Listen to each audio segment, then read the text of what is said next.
ဗုဒ္ဓဘာသာနဲ့အခြားဘာသာများနဲ့အဓိကကွာခြားချက်များကိုအရှင်ဘုရားရှင်းပြပြီးတော်မူပါဟုတ်ပြီဗုဒ္ဓဘာသာနဲ့တခြားဘာသာအဓိကကွာခြားချက်ကလူတွေဘာကြောင့်ဖြစ်ရသလဲဆိုတဲ့လောကကြီးကဘာကြောင့်အခုလိုဖြစ်ရသလဲလူချင်းတူပါလေတယောက်နဲ့တယောက်ဘာကြောင့်ကွာခြားနေသလဲဒီဖြစ်ပေါ်နေတဲ့အခြေအနေတွေကိုကြည့်ပြီးအကြောင်းရှာတဲ့အခါမှာကွာခြားသွားတယ်လူဘာကြောင့်ဖြစ်ရသလဲကဘာကြီးဘာကြောင့်ရှိနေရသလဲဆိုတာတွေကိုတချို့ကဘလို့ဖြေထုတ်တော့ဆိုတကုရှင်ကြီးဖန်ဆင်းလို့ဆိုတဲ့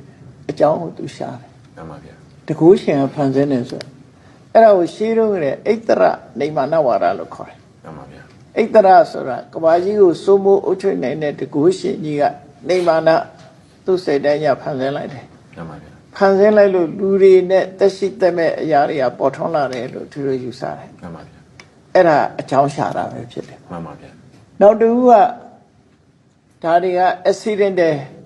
အကြောင်းမရှိဘဲနဲ့သူ့ဟာသူဖြစ်လာတာပါလို့ဖန်ဆင်းရှင်ဝါဒကိုလက်မခံတဲ့ပုဂ္ဂိုလ်တွေကအကြောင်းမဲ့ဝါဒပဲဆိုပြီးအဟိတုကဝါဒဆိုတာအကြောင်းရှာတော့အဲ့ဒီကလည်းဘာသာတစ်ခုဖြစ်လာတယ်နောက်တစ်ခုကတော့အတိတ်ကိုပုံချတယ်ခုနပုဗ္ဗေကတာဟိတုဝါဒဆိုပေါ်လာတယ်ဘာပဲဖြစ်ဖြစ်အတိတ်ကလုခဲ့လို့ဖြစ်တာဆိုပြီးတော့အတိတ်ကိုပုံချတဲ့ဝါဒလည်းပဲအကြောင်းရှာတာပဲဖြစ်တယ်တခြားဘာသာတွေကအဲ့ဒီ၃မျိုးတည်းကတစ်မျိုးမျိုးကိုအကြောင်းရှာကြတယ်ဘုရားဘာသာကဘာကိုအကြောင်းရှာတော့ဆိုတာကံနဲ့ကိလေသာပေါင်းစပ်လို့လောကကြီးကဖြစ်ထွန်းလာတယ်မှန်ပါဗျာအဲ့တော့ဘုရားရဲ့အယူဆဟိုတယ်ဟောပြောချက်အရာဆိုလို့ရှိရင်အဓိကအကြောင်းရင်းကကံနဲ့ကိလေသာမှန်ပါဗျာထိုကံနဲ့ကိလေသာအပြင်မှာရုပ်ကိုဖြစ်စေတတ်တဲ့ကံစိတ်ဥတုအာဟာရဆိုတဲ့အကြောင်း၄မျိုးမှန်ပါဗျာနန္တရားကိုဖြစ်စေတတ်တဲ့အာယုန်နဲ့ဝဋ္ထုစတဲ့အကြောင်းတရားတွေကအမျိုးမျိုးမှန်ပါပဋ္ဌာန်း24ပစ္စည်းမှာဆိုရင်အကြောင်းပေါင်း24မျိုးမှန်ပါဗျာပရိစ္ဆသမုပ္ပါဒ်မှာဆိုရင်အကြောင်းအကျိုးတွေကိုမြတ်စွာဘုရား12မျိုးထိအောင်စကားလုံးသုံးပြပြီးတော့ဖော်ပြထားတယ်အဲ့ဒီအကြောင်းတရားရှာတဲ့ပုံမှာအဓိကကွယ်ပြချနာကြတယ်အဲ့ဒီအကြောင်းတရားရှာ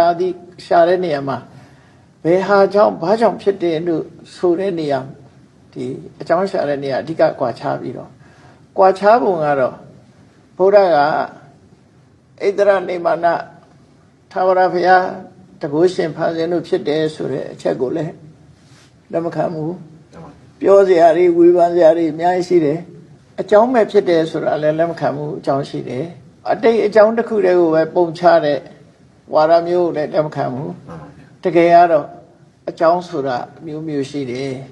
အတိတ်ကအကြောင်းလည်းပါမယ်ပစ္စုပန်အကြောင်းလည်းပါမယ်အဲ့ဒီအကြောင်းတွေကြောင့်သာလျှင်တတ္တလောကကြီးနဲ့ဩဃတလောကကြီးကဖြစ်ထွန်းနေတာလို့မြတ်စွာဘုရားရှင်းပြတယ်အဲ့တော့အကြောင်းအကျိုးရှာတာချင်းကြွားချတယ်လို့သူတို့ပြောနော်ဘုံဘုံခုနကမင်းခဲ့တဲ့ကံနဲ့ကိလေသာဆိုတာကံဆိုတာဘာပါလဲကိလေသာဆိုတာဘာပါလဲရှိ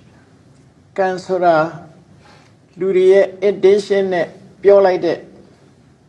အရာနဲ့ပြုလုပ်လိုက်တဲ့ကိစ္စကိုကံလို့ခေါ်တယ်မှန်ပါဗျာလူတွေရဲ့ intention ဆိုတာစေတနာပေါ့ရှင်တွေကလှုပ်ဆော်မှုရှင်တွေကလှုပ်ဆော်တဲ့စေတနာလေးဟာအဓိကဖြစ်လို့သူ့ကိုကံလို့ခေါ်တယ်မှန်ပါဗျာစေတနာဟံဘိက္ခွေကမ္မဝရာမိလို့ပြောဆိုကြပြီမဲ့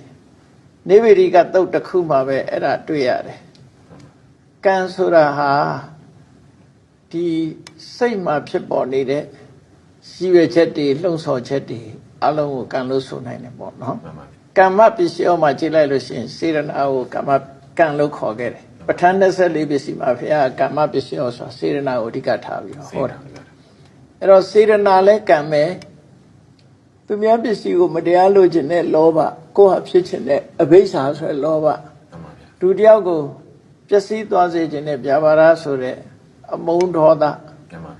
အမှန်မမြင်တဲ့အမှားကိုလက်ခံထားတဲ့မိစ္ဆာဒိဋ္ဌိဆိုတဲ့အရာလည်းပဲကံလို့ခေါ်ပါတယ်အဲ့လောဘနဲ့ဆန့်ကျင်မဲ့အလောဘဗျာပါဒနဲ့ဆန့်ကျင်တဲ့အဗျာပါဒမေတ္တာတမ္မာဒိဋ္ဌိဆိုတဲ့ကံကံရဲ့အကျိုးလက်ခံတဲ့ဉာဏ်ကိုလည်းပဲကံလို့ခေါ်ပါတယ်ကံလို့ဆိုတာဟာစေရနာနဲ့စေတသိက် အချို့တရားတွေကိုမြတ်စွာဘုရားကံလို့ဟောပါတယ်အဲ့ဒါတွေကြောင့်အလုတ်တစ်ခုဖြစ်လာတယ်အလုတ်ကပါတော့ဆိုရင်နှုတ်နဲ့စိတ်ထဲကကြံတွေးတာဖြစ်တယ်နှုတ်နဲ့ပြောဆိုတာဖြစ်တယ်ကိုရီလေး mental action တို့ verbal action တို့ physical action တို့ပေါ့နော်